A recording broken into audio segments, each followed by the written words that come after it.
With Cataclysm Classic confirmed, many of us wishing to go forwards will have those typical expansion time questions. What class should I go with?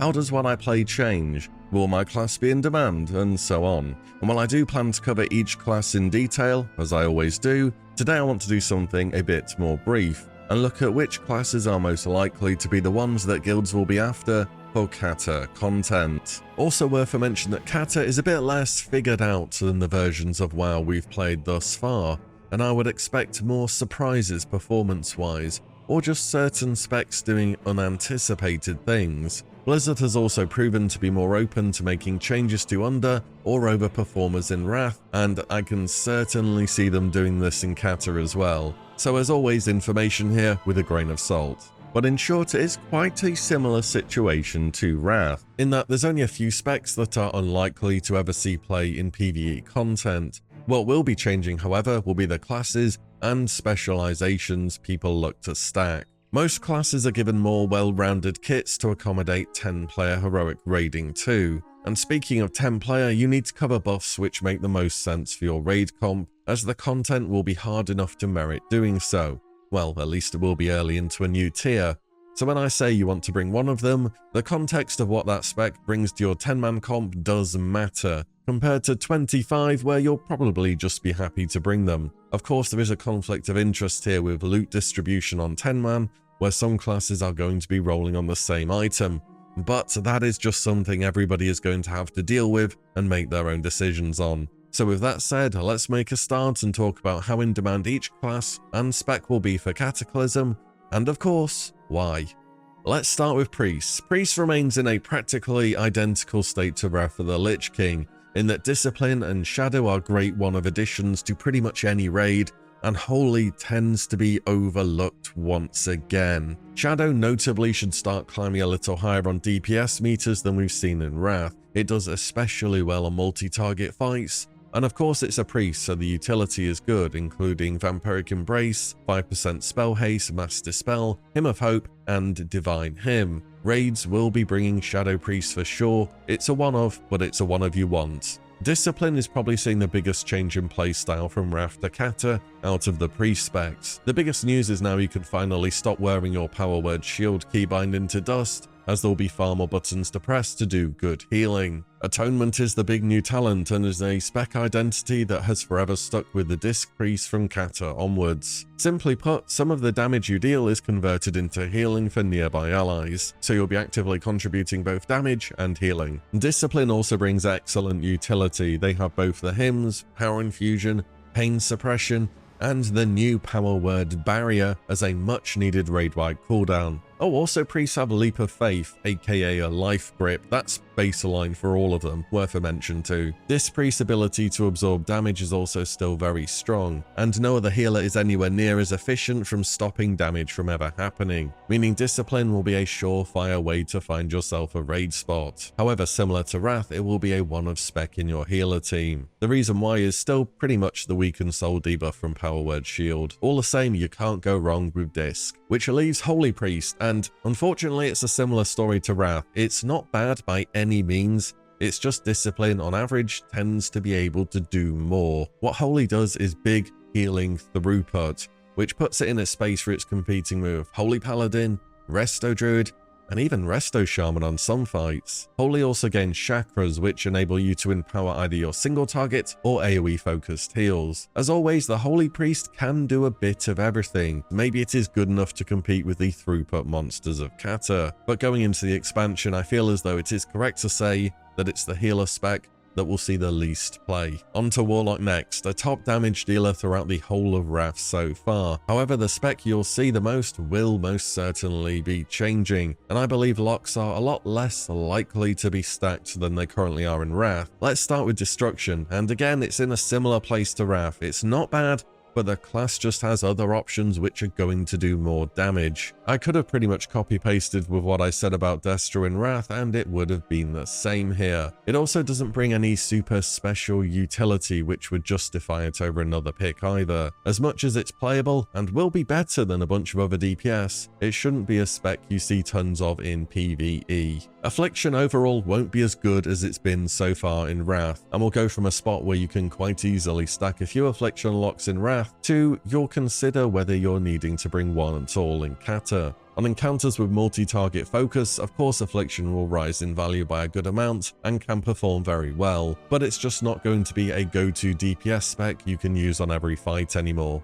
Demonology is the big winner for Warlocks, however. The big news is Demonic Pact is changed to be 10% flat spell power instead of scaling with your total spell power. Also, you gain Doomguard as a viable DPS cooldown. When you pair this with your Mastery and Metamorphosis, Demo Locks can put out some ridiculous damage in their opener. Their AoE damage is also amazing during this time period. This moves Demo from a mandatory one-off spec to something you can even consider stacking if you wanted to do so. Utility-wise, Soulstone can now be used as a battle res, there is Hellstone of course, and don't forget about Dark Intent too. It's not about a little haste modifier that can help a Resto Druid or a Shadow Priest hit their haste breakpoints. Saying all this, Lock is a highly represented class in Wrath at the moment, so there could be a fair bit of competition on getting a raid spot. They will still be wanted, but in order of Demonology, Affliction, and Destro. Mage. In typical Mage fashion, we do the same kind of thing we've been doing for the past few expansions.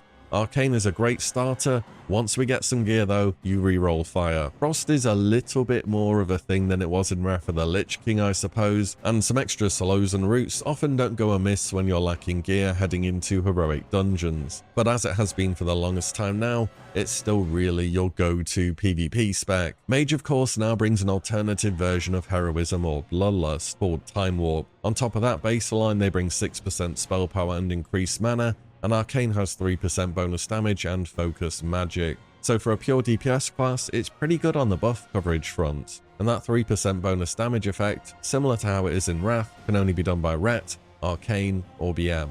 But Arcane should see play early, and then be outscaled by Fire as we progress well on into raid gearing. Then again, Arcane has typically been good for longer than expected in expansions we've experienced so far. In TBC it remained very playable up to the Sunwell, and in Wrath it was only in Trial of the Grand Crusader that people really started to make the swap. Also during Spine of Deathwing, Arcane did make a brief comeback back in the day, since the fight was centered around hitting several very tight DPS checks, and having the legendary staff helped out with that too. But should things go the way we expect, it's another case of play Arcane early, play Fire later. Fire itself has that familiar hot streak playstyle from Wrath of the Lich King, which needs a good amount of crit for it to really come online. However, in other ways it has changed to become a bit of a damage over time spec. Your Mastery increases damage from your periodic fire effects, such as Ignite, a Living Bomb, and even Pyroblast leaves a decent dot now. On top of this, Combustion has been entirely reworked. Now it duplicates all the active fire damage over time effects into a brand new debuff that ticks for their combined damage. This was a big skill point for the Cataclysm Fire Mage. These days though, there's gonna be a weak aura that tells you when to press the button, but hey, it's still satisfying to use. Fire's AoE is also very powerful in Cata with just a few talent points spent, so they really are just a good all-rounder and a solid addition to the raid.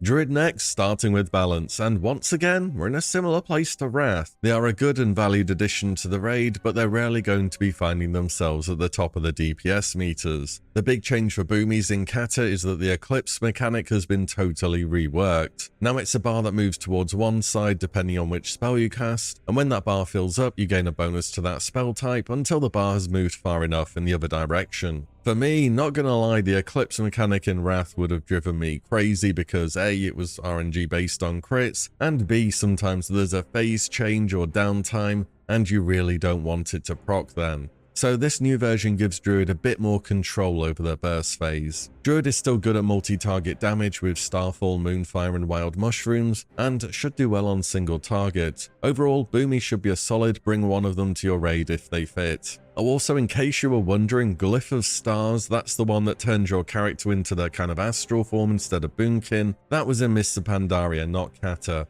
Unless Blizz bring it out early, that is. On to Feral then. So Cat's got a pretty big buff midway through Wrath of the Lich King, and ended up doing way better than expected by late ICC. In Cata, they're gonna be moving down from that top spot for sure. Feral Cat was actually very good at the start of Cata though, owing largely to their mastery that increased bleed effects being way too good if I remember right. In fact, Paragon brought 11 druids to their world first Nefarian 25 heroic kill. There was also a buff during the fight that made your next attack do way more damage. Turned out that scaled pretty well with a 5 combo point rip. I don't think we're supposed to be applying dots that do 840k crits till about Legion. But anyway, we're going to be releasing on the final patch as per usual with Classic, so things will have changed. Feral Cat in of itself will be playable, but I honestly expect to see less pure DPS players, and more expectation for your Feral to fill both a role of DPS and an off-tank. Because bears are back. They tended to be a bit less played overall in Wrath, but in Cata, we expect them to be the go-to off-tank. They bring amazing single target threat,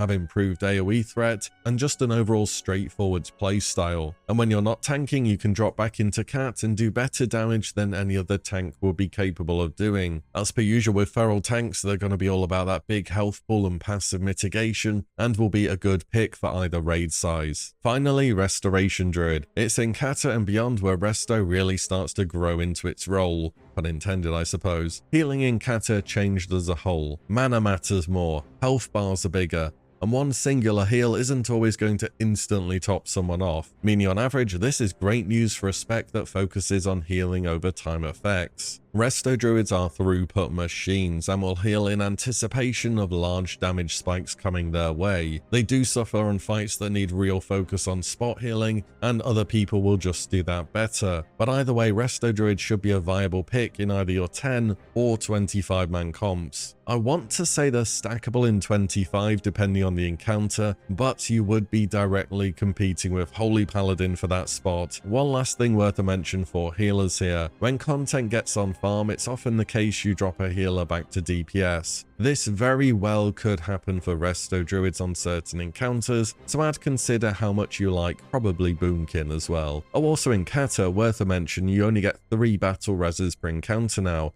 You can't just stack druids and brute force mechanics. Next is Rogue. Assassination remains the simple to play spec that's great early in the expansion and performs super well specifically on single target encounters. However, when multiple targets are present, or especially 2-target cleave, combat becomes the go-to instead. A big change for combat is that Blade Flurry is no longer a 2-minute cooldown, and is instead a toggled effect that reduces your energy regeneration while it's active. So however often cleave comes up, combat can position themselves to do very well. Combat was also often brought during Wrath of the Lich King for the 4% physical damage debuff, but finding another spec that will be doing that is not going to be a problem anymore, as we'll see in a moment. The big change this expansion with Rogue is that Subtlety is actually playable in PvE for the first time ever. Saying that, it's like Feral Druid Plus, and it has a lot to balance between different combo point spenders at the same time. It's not going to be a super beginner friendly spec, and better players will see better results. Also, don't forget for rogues, by the time we're in Dragon Soul, there are a pair of legendary daggers, which kind of solve any rotational problems you may have had as sub, whilst also boosting your damage by a huge amount. This quest line is just something you do want to experience as a rogue though, if you have the chance to do so. I'm expecting a lot of rogues to suddenly start appearing late on into Firelands and heading into Dragon Soul. Yes, Dragon Soul may have not been the most popular raid ever,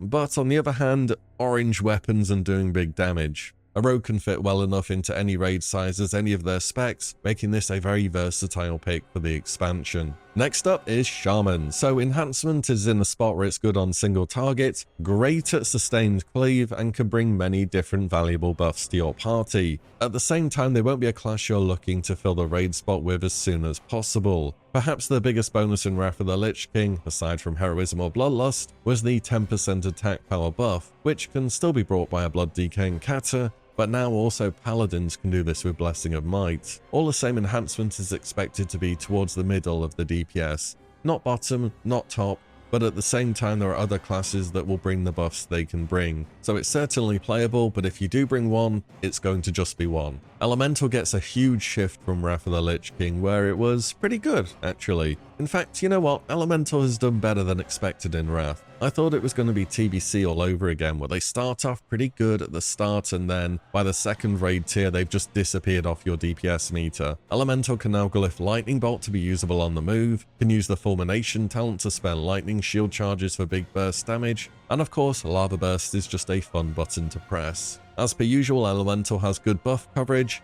and it should be a very solid pick for 10 or 25. Maybe you could even bring more than one of them on 25. Also worth a mention that Earthquake, that's Elemental's new capstone talent, is considered more of a utility pick in Cata, for the knockdown more so than the damage, so you don't always take it. If you're an Elemental enjoyer though, this is probably the version of WoW we've seen in Classic so far, where they perform overall the best in PvE. Restoration get more tools so they can offer a lot more than just chain heal. They even have a talent called Telluric Currents that really wants you to be casting Lightning Bolt to regain mana. Healing Rain gives Resto Shaman a persistent ground effect to pop down that will benefit your raid, and it's in Cata when they get Spirit Link Totem. This cooldown is super powerful on certain fights, and it makes a lot of sense with the Resto Shaman's toolkit, which ideally wants you to be stacked up. I'd say Resto Shaman is more playable in 25 over 10, mainly because of Spirit Link Totem and just scaling up with more players. Even then, similar to the Restoration Druid, expect to be flexible between playing Elemental here and there.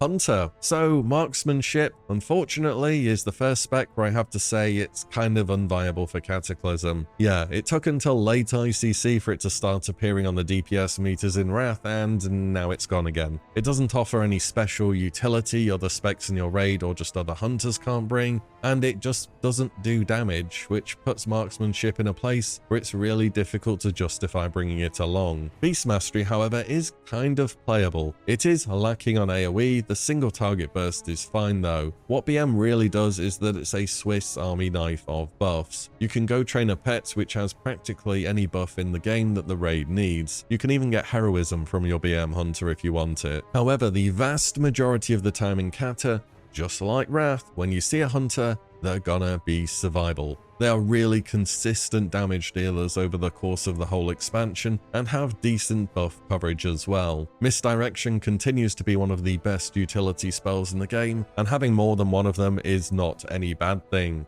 On top of that, in Cata, hunters get Trap Launcher as a baseline ability, which means they can fire any trap from range. We've seen hunters get a change in Wrath where they can fire their explosive trap, and it's made a complete night and day difference to how good survival is. So them being able to fire all their traps is going to be amazing. You can really never go wrong with adding a survival hunter to your raid, and in 25, I expect them to be stacked. Paladin. So protection is no longer the king of tanks that every raid will always have as their main tank, and maybe even early in Cata, not their off tank either. They do remain a pick which will work for 10 or 25 player, and bring good single target threat and of course amazing AoE threat. But the other tanks have caught them up on survivability. Protection Paladin can string together several cooldowns and withstand a serious amount of damage, but after that the passive mitigation will often lead to higher damage taken than some other choices. They do scale well however, and by later in the expansion will be a very competitive pick. Holy Paladin keeps its spot as a fantastic healer for either raid size, and should very well be stackable on 25. They have however changed quite a bit in terms of playstyle. There is more to it now than just playing whack-a-mole with Holy Light on your raid frames. Holy Radiance and Light of Dawn give them two good options to fulfill a raid healer now,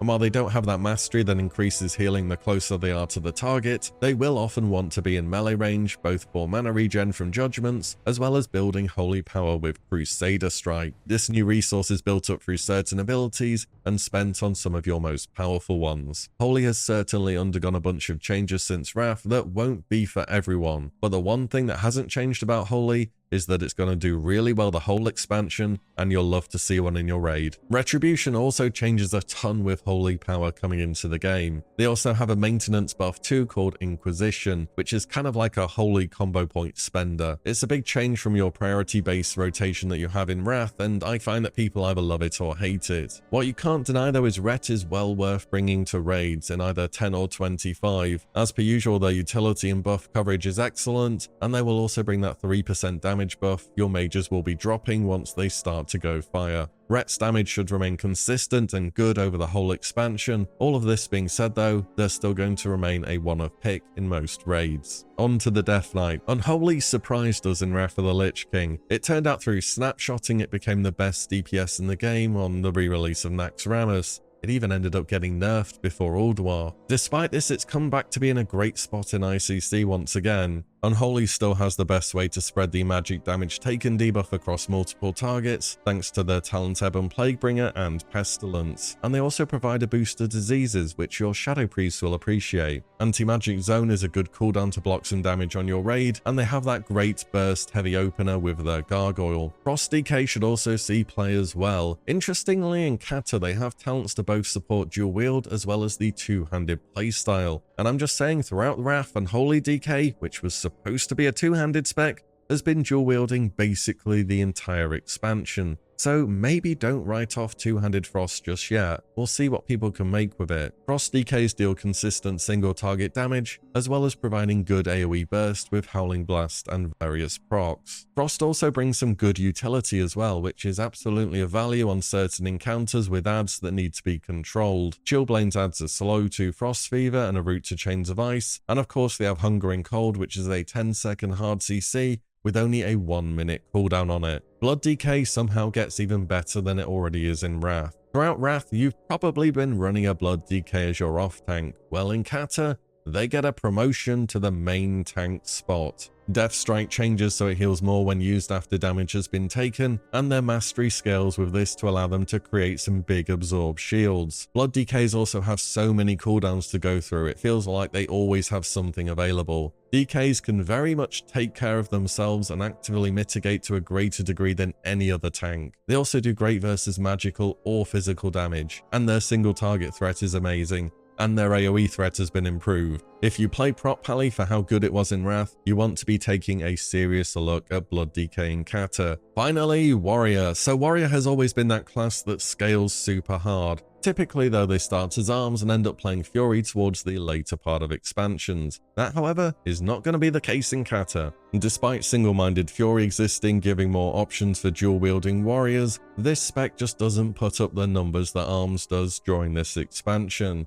And it also doesn't provide any unique buff which guarantees it a raid spot. Whilst I wouldn't go as far to say Fury is unviable, it's kind of hard to justify playing it when arms exists. Arms, however, this one is it, the big melee carry of Cataclysm. From the start of the expansion to the very end, you'll be happy to see an arms warrior in your raid. There is also quite a change in playstyle as well, where now you have this burst DPS window with Colossus Smash, as well as stance dancing being relevant again. As per usual, when warrior DPS is even slightly viable, they're incredibly overplayed, but with an arms warrior, you can lock in your raid spot for the entire expansion. Great in 10-man, less stackable in 25 purely because it's a melee class, but a solid arms warrior will be something you'll see in every raid. Which leaves us with protection, and kind of a similar story to Wrath here. It falls short when compared with other options. Whilst they still maintain a good set of cooldowns and great utility, they're just going to be taking more damage than other tanks until stat scaling kicks in later on. They can be considered as an off tank, and they're most playable in that role since they can be rotated in when they have cooldowns up, but they are competing with ferals here. And there we have it, plenty of spec diversity. It's just the stackable specs and the ones expected to do the best have shuffled around a little bit. In this regard, DPS looks quite different, as do tanks. I'd say if anything that the healing meta stays in the most similar state, albeit you do have more reasons to bring a diverse healer cult now. But those are my current impressions of the meta and what will be the most popular in raids. Is there anything I've gone over here that you would change in a big way? Are there classes or specs that will do way better, or maybe even worse than what I said? Drop it down below. And as always, thank you all so much for watching and listening in. and I'll see you on the next one very soon.